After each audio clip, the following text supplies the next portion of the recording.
ओम नमो भगवते वासुदेवाय नमः। श्रीमद् भागवत गीता द्वितीय श्लोक।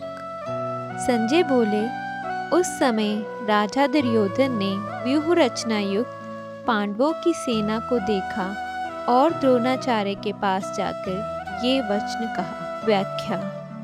इस श्लोक में महाभारत युद्ध के प्रारंभिक दृश्य का वर्णन किया गया है, जब कौरवों के सेनापति दुर्योधन ने पांडवों की सेना को युद्ध के लिए सुसज्जित और व्यवस्थित देखा तो वह अपने गुरु द्रोणाचार्य के पास गए।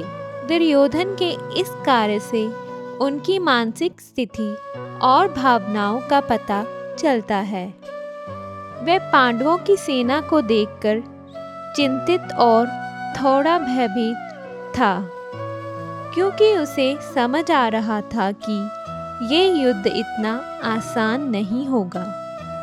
उसे पांडवों की ताकत का आभास हो गया था और इसलिए वह अपने गुरु के पास जाकर उन्हें सूचित करना चाहता था।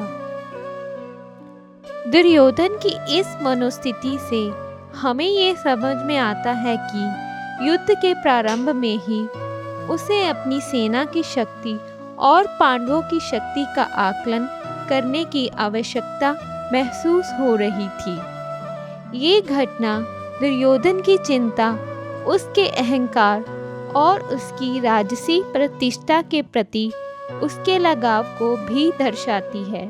इस प्रकार ये श्लोक महाभारत के युद्ध के प्रारंभिक क्षणों में कौरवों की मानसिकता और दुर्योधन के भीतर चल रही भावनात्मक उथल-पुथल को उजागर करता है।